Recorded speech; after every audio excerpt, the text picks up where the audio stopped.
नमस्कार, मैं हूं यतेंद्र शर्मा और आप देख रहे हैं किस्सा कुर्सी का सीएम कौन। चुनाव की तारीखों का ऐलान होते ही उत्तर प्रदेश में राजनीतिक पारा बढ़ गया है। आज हम बात मैनपुरी की करेंगे।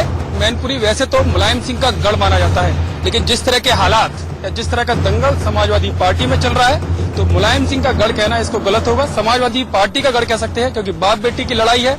किसका गढ़ बनता है?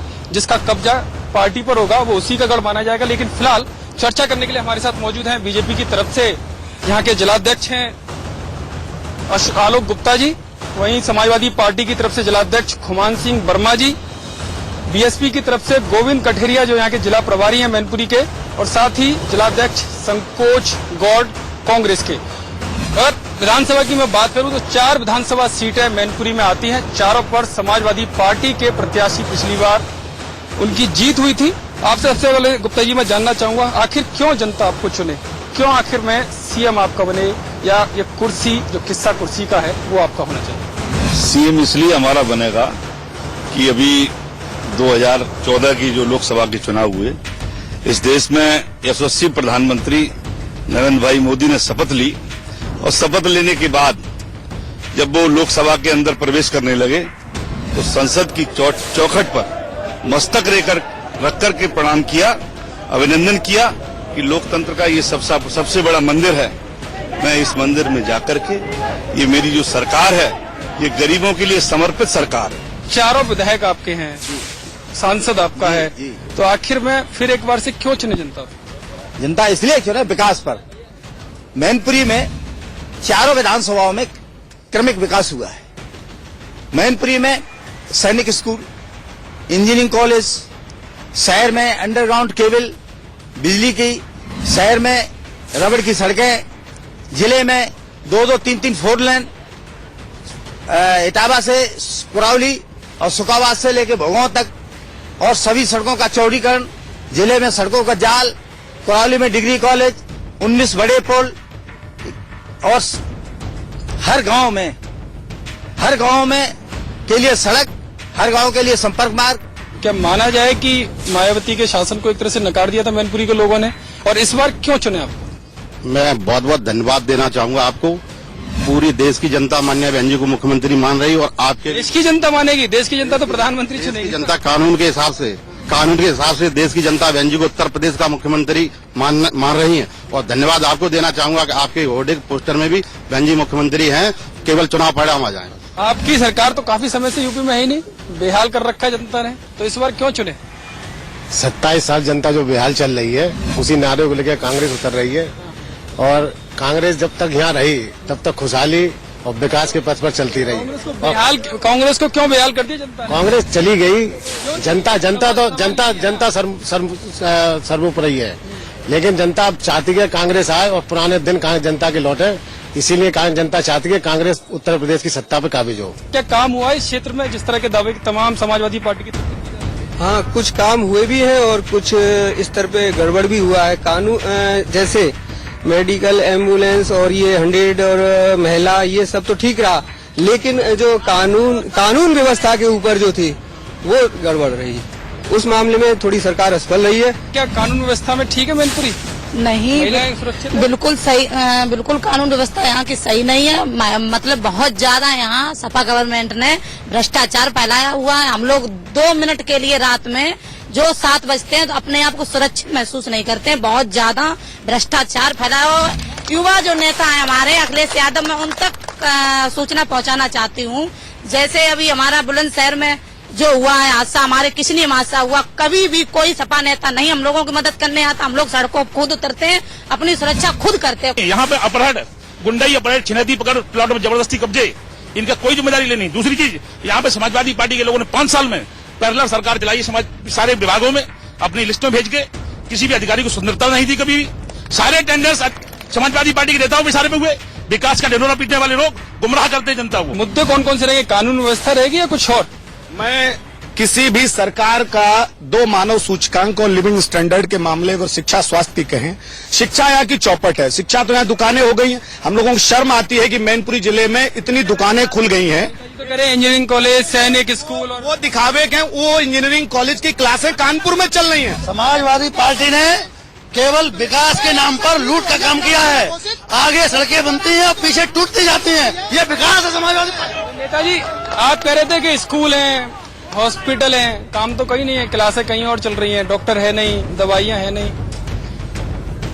ये इनका जो आरोप गलत है। ऐसा है, बहुजन समाज पार्टी सरकार में 9,000 प्राइमरी स्कूल, 4,500 जूनियर स्कूल और मान्यवर काशीराम आवास मैनपुरी जिले में मैनपुरी जिले में 300 विद्यालय बने प्राइमरी और जूनियर स्कूल बने और सबके साथ विकास से काम हुआ। कांग्रेस का रोड मैप है। ये तो जानवरों को बचाने का केवल काम कर रहे हैं ये पार्टियां। कांग्रेस केवल पब्लिक के लिए है। तो कांग्रेस तो पब्लिक को बचा ही नहीं पाई ना। पब्लिक को बचाने के लिए आई है और पब्लिक को बचा रही है। अब बीजेपी ने तो नोटबंदी करके पब्लिक को नीचे डाल दिया। आज पिछले मतलब जो है 1.5 महीने से आदमी त्राय करने लगा, खाने के लिए मोहताज है। बच्चा लड़की की शादी के लिए ऐसा दिन गया जिस दिन आपने खाना ना खाया हो पैसे के चक्कर में। खाना उस तरीके से नहीं खाया जैसे खाते थे पहले। उस तरीके का हमारी बात मत करो, जनता की बात करो। नीचे वाले जनता में नहीं आते, यानी कि आप बड़े नेता हो गए। पर्टिकुलर एक व्यक्ति की बात करो। मतलब जो आदमी गाँव जो गाँव बता रहे गाँव का जो व्यक्ति है वो कई दिन भूखा सोया है। गाँव का किसान भुखमरी की कगार पर आ गया। क्या लगता है यहाँ पर सच में काम हुआ है या कानून व्यवस्था की जो बात निकलकर सामने आई वो अभी तक हवा हुई है? मैं ये कह रही हूँ, काम होता है तो दिखाई पड़ता है, सभी को दिखाई पड़ रहा है जी। सड़कों का जाल, स्कूल और सारे लोग, ये नहीं है कि समाजवादी पार्टी ही अपने बच्चों को पढ़ाएगी और समाजवादी पार्टी ही इस सड़कों पे निकलेगी। तमाम सड़कें बनी हुई हैं, वो यूज कर रहे हैं तो भी कह रहे हैं सड़कें नहीं बनी हुई हैं। इस जनपद में 1 अरब और 90 करोड़ रुपया कर्जा माफ किया था सन 2008 में कांग्रेस ने जनपद मैनपुरी में, चाहे नवोदय विद्यालय हो, चाहे भोगांव का सामुदायिक स्वास्थ्य केंद्र हो, सब कांग्रेस की देन है। इस देश का, इस प्रदेश का, इस जिले का जो विकास किया है कांग्रेस ने किया है। मेरा एक बड़ा सीधा सा प्रश्न है, विकास हुआ है। विकास केवल समाजवादी पार्टी ने नहीं किया, बीजेपी ने भी विकास किया है। अभी ये लोग कह रहे थे, समाजवादी पार्टी कह रही थी शिक्षा के मामले में 5-5 हजार रुपए में ठेका लेते हैं। हर विद्यालय वाले 5-5 हजार रुपए में ठेका लेते हैं। साइकिल बिगड़ चुकी है, पहले साइकिल किसी के पास घंटी है, किसी के पास टायर है, गुंडाराज काये में क्या विकास हुआ है? विकास हुआ है, रोड बनती है, टूट जाती है। बेरोजगारी के नाम पर समाजवादी पार्टी का रोल बिल्कुल ही मैनपुरी के अंदर खत्म है। लोगों को कोर्ट से भर्तियां लेनी पड़ रही हैं, लोगों को कोर्ट जाना पड़ रहा है, हर चीजों पे स्टे आ जाती है। अभी पुलिस की भर्ती हुई थी, उस पर भी लोग लगा दी। बच्चों को फॉल्ट करते हैं। क्या कानून व्यवस्था में ठीक है मैनपुरी? नहीं, बिल्कुल सही, बिल्कुल कानून व्यवस्था यहाँ की सही नहीं है। मतलब बहुत ज्यादा यहाँ सपा गवर्नमेंट ने भ्रष्टाचार फैलाया हुआ है। हम लोग 2 मिनट के लिए रात में जो 7 बजते हैं तो अपने आप को सुरक्षित महसूस नहीं करते हैं। बहुत ज्यादा भ्रष्टाचार फैलाया हुआ। युवा जो नेता है हमारे अखिलेश यादव, मैं उन तक सूचना पहुंचाना चाहती हूँ।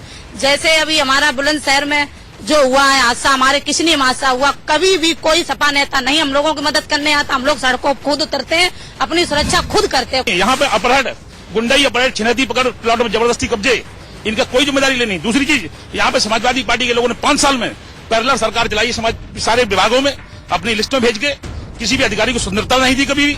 सारे टेंडर्स समाजवादी पार्टी के नेताओं के सारे पे हुए। विकास का ढिंढोरा पीटने वाले लोग गुमराह करते हैं जनता को। गुमराह हो रही है जनता के यहाँ पर काम हो रहे हैं। कुछ काम हुए हैं लेकिन मेन समस्या जो है वो है लॉ एंड ऑर्डर की। कानून व्यवस्था फेल है। और जो भाई ने बताया है कि प्रदेश में इतने दंगे हुए, इसमें लोग ही मरते हैं, गरीब मरते हैं। अब जो चुनाव जो होगा इस बार किस्सा कुर्सी का है तो लॉ एंड ऑर्डर के ऊपर होगा। मुद्दे कौन कौन से रहेंगे? कानून व्यवस्था रहेगी या कुछ और? मैं किसी भी सरकार का 2 मानव सूचकांक और लिविंग स्टैंडर्ड के मामले को शिक्षा स्वास्थ्य कहें। शिक्षा यहाँ की चौपट है। शिक्षा तो यहाँ दुकानें हो गई हैं। हम लोगों को शर्म आती है कि मैनपुरी जिले में इतनी दुकानें खुल गई हैं। तो कह रहे इंजीनियरिंग कॉलेज, सैनिक स्कूल, और वो दिखावे के वो इंजीनियरिंग कॉलेज की क्लासें कानपुर में चल रही हैं। समाजवादी पार्टी ने केवल विकास के नाम पर लूट का काम किया है। आगे सड़कें बनती हैं और पीछे टूटती जाती हैं। ये विकास है समाजवादी पार्टी। नेताजी, आप कह रहे थे कि स्कूल हैं, हॉस्पिटल हैं, काम तो कहीं नहीं है, क्लासें कहीं और चल रही हैं, डॉक्टर है नहीं, दवाइयां है नहीं।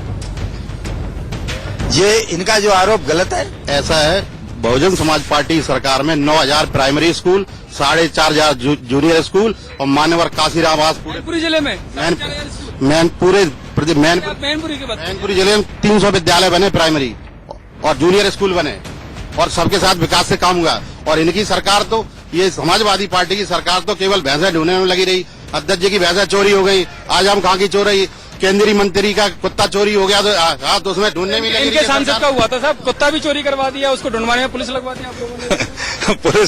पुलिस जब रामपुर में भैंसों को ढूंढने के लिए जरूर पुलिस लगी, और कुत्ता अगर किसी की चोरी होती है, कटेरिया साहब का था। नहीं तो कटेरिया साहब के कुत्ते की चोरी हुई तो वहाँ आगरा में पुलिस के लोग गए होंगे और वो मिल गया।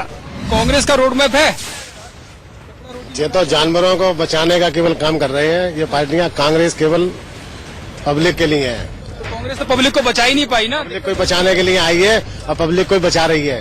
अब बीजेपी ने तो नोटबंदी करके पब्लिक को नीचे डाल दिया। आज पिछले मतलब जो है 1.5 महीने से आदमी त्राय करने लगा, खाने के लिए मोहताज है। बच्चा लड़की की शादी के लिए ऐसा दिन गया जिस दिन आपने खाना ना खाया हो पैसे के चक्कर में? खाना उस तरीके से नहीं खाया जैसे खाते थे पहले, उस तरीके का। हमारी बात मत करो, जनता की बात करो, नीचे वाले जनता में नहीं आते, यानी कि आप बड़े नेता हो गए। पर्टिकुलर एक व्यक्ति की बात करो, मतलब जो आदमी गांव जो गांव बता रहे गांव का जो व्यक्ति है वो कई दिन भूखा सोया है। गांव का किसान भुखमरी की कगार पर आ गया। क्या लगता है यहाँ पर सच में काम हुआ है, या कानून व्यवस्था की जो बात निकलकर सामने आई वो अभी तक हवा हुई है? मैं ये कह रही हूँ काम होता है तो दिखाई पड़ता है, सभी को दिखाई पड़ रहा है जी। सड़कों का जाल, स्कूल और सारे लोग, ये नहीं है कि समाजवादी पार्टी ही अपने बच्चों को पढ़ाएगी और समाजवादी पार्टी ही सड़कों पे निकलेगी।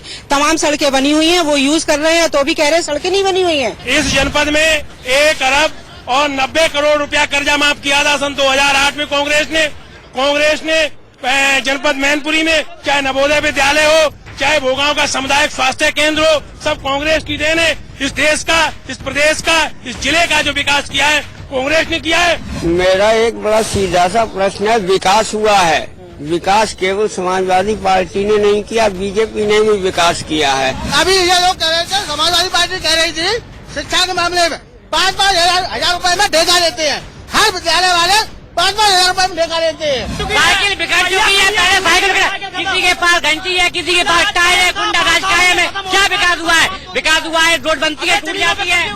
बेरोजगारी के नाम पर समाजवादी पार्टी का रोल बिल्कुल ही मैनपुरी के अंदर खत्म है। लोगों को कोर्ट से भर्तियां लेनी पड़ रही हैं, लोगों को कोर्ट जाना पड़ रहा है, हर चीजों पे स्टे आ जाती है। अभी पुलिस की भर्ती हुई थी, उस पर भी लोग लगा दी।